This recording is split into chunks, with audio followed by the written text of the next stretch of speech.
So I think one of the most important lessons I learned while living as a Zen monk had to do with my perspective on suffering. And it was really saying, like, sometimes there's no lesson. Sometimes there's no big story. Sometimes you just suffer.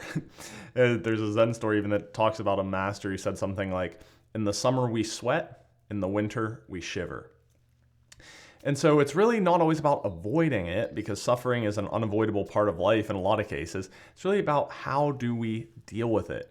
And that's what this video is about. So in fact, there's a Thich Nhat Hanh, who's a Zen teacher, I believe one of the most profound Zen teachers, certainly of our lifetime.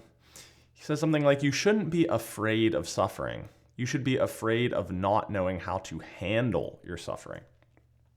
In other words, why are you going to be afraid of something that is an unavoidable part of life? Like, it's basically guaranteed that there's going to be some pain or some misfortune, I should say, in your life. What the real issue is, the thing you should worry about, is if you don't know how to deal with it. So part of the reason I decided to make this video is because actually like 2 days ago, I was flying from LA to Pittsburgh. And so now there's only like one direct flight from LA to Pittsburgh.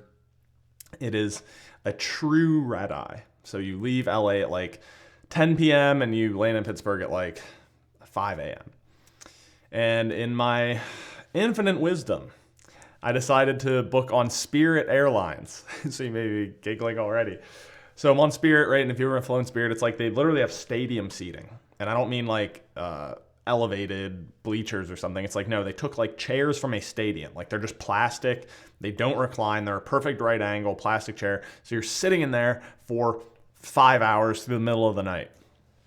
So I'm sitting there. I have my like sleep mask on, and I'm trying to sleep, which I'm in like basically contortionist in all these positions, you know, like back here, I'm like sleeping like this, trying to like sleep on my hand. I tried everything and none of them worked too well, but I was, you know, a little bit sleepy. But about halfway through the flight, okay, 2 rows in front of me to the right, I didn't see it happen, but I started piecing it together when everyone came over and there was this big commotion. This guy puked all over his row. So now imagine, actually don't imagine, do not imagine this too hard. So I see, you know, the flight attendants are gathered around, the 2 other people in the row, God bless them, they got up and they ran to the back, and the flight attendants were all gathered around, and all I kept hearing was, there's too much, we can't clean it all up, there's too much. And I was like, oh my God, this is the end. And I could just start to smell it. And they were just, you know, this big commotion. They're there trying to have all these little like napkins because they don't have like a professional grade cleaning equipment. And they're trying to deal with it. They're all wearing masks. They're freaking out. The guy is just like kind of sitting all just covered in his seat. I'm sitting there trying to sleep. And we're still like 2.5 hours from Pittsburgh. And I start to think to myself, oh, isn't this lovely? And so we deal with that. We get into Pittsburgh, and I say, you know, as I was getting done with this, I was kind of thinking to myself, and even on the flight, I was thinking to myself, like, obviously there's nothing I can do about this. They're like, we're not going to stop the plane. I'm not going to try to stop the plane. Obviously, I'd end up in jail. It's like, is there any lesson here? And I thought to myself, not really. I thought to myself, in fact, I still remember this line in The Office, the TV show with Dwight Schrute, where he says, sometimes there's no lesson. Sometimes you just fail. And I thought, sometimes there's no lesson. Sometimes you just suffer. But maybe in a weird sense, that almost is the lesson, is that sometimes there is no lesson. Sometimes there's no meaning behind it. Sometimes there's no big like purpose and all this meaning in my suffering and it made me a better person, right? I don't think I learned a whole lot from trying to sleep in this plastic stadium chair 10 feet away from a bunch of vomit. I really don't. I think I just suffered. But here's the piece, right, of the kind of Zen perspective, is learning to be okay with that. You know, I saw a quote one time that said, pain times resistance equals suffering. So you can imagine pain, right? There's this kind of initial sensation or discomfort or unpleasant thing that's an inevitable part of life. You cannot really avoid it. You know, the pain would be me being tired in this uncomfortable chair with the gross smell and all of this commotion and chaos. Then the resistance piece would have been all of this kind of extra stuff that came after that, where I'm saying, oh, this is BS. Why did I fly Spirit? This is so unfair. I have the worst luck. All this happens to me. I'm going to ruin my whole week. Blah, blah, blah. All of that sort of extra stuff would be the resistance. When you put those together, you get suffering. And so this quote said, well, what would happen if you let the resistance go to zero? Well, there wouldn't be so much suffering. There may be no suffering. And so I believe there is a right and a wrong way, in a sense, to think about this. The wrong way being, right, that if you're in a situation where there is a way that you can avoid the suffering or perhaps resolve it, certainly you should do that. I am not advocating like, hey, we should all suffer a bunch. That's great. We're a fan club. No. In fact, you will get plenty of suffering in your life without having to go looking for it.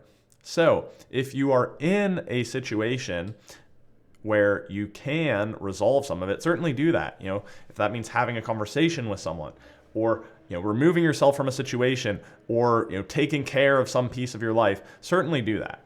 But in situations where the suffering is unavoidable, how can we deal with that? Well, the prescription I would give would be first to decide, is it a situation where something I can do, right? Or like me, where I'm just stuck on this plane in this situation. Then you say, okay, well, first I'm just going to acknowledge the suffering. So just sort of calling attention to it, seeing it as it is. Oh, this is painful. Oh, there's some discomfort here. Oh, maybe there's some sadness here, anxiety here. Whatever that sort of flavor of suffering is. And then maybe it just goes back to that Zen quote I said at the beginning. In the summer we sweat, and in the winter we shiver. When it's hot, you're a hot Buddha, and when it's cold, you're a cold Buddha. When you're a happy Buddha, you're happy. When you're sad, you're sad. That's kind of how that story goes. And so maybe you just be sitting with it, or standing with it, or simply being with that suffering, having acknowledged it, brought your awareness to it, and just saying, how can I be comfortable being uncomfortable? Can I be okay being in some pain or some sadness or some anxiety? And so it's not necessarily leaning in like you're sort of, participating and encouraging it, but it's also not that kind of a leaning away, or pushing it down, or all of that extra resistance that just adds on or compounds the suffering. It's sort of like you can imagine if a big storm comes in and there's like a really strong oak tree. It even, moves around a little bit, but it's sort of anchored, right? It's rooted firmly in the ground. And I think that almost taking that posture of a strong tree like that is exactly what we're getting at here, is saying, is this suffering unavoidable? If it is, okay, I'm going to acknowledge there's some suffering, some discomfort, some pain here. And then I'm just going to be rooted. I'm just going to stay with it. I'm just going to sit with it, stand with it, walk with it, be with it. And I think that if you do that, you'll find that suffering is not often as bad as we think, and that we can be with it in a way that's a bit more graceful and peaceful, and sometimes even joyful. Because I remember sitting on that flight a couple of times, I swear to God, I just kind of laughed. Because I was like, this is a ridiculous situation. This is absurd. And I always just found it kind of funny once I could step back and see the situation from that perspective. So there you have it. That's a little bit of a kind of practical Zen approach maybe to suffering, particularly the unavoidable suffering. Sometimes there's no lesson. Sometimes we just suffer. And it's really about learning to experience that suffering and be with it and be just fine. So here's a video that YouTube suggests you'll like. As always on this channel, you'll get insights from both the science of happiness as well as the kind of arts and philosophies and religious traditions, which I say this video is a bit more of a practical Zen philosophy. So I thank you for watching, and I'll see you next time.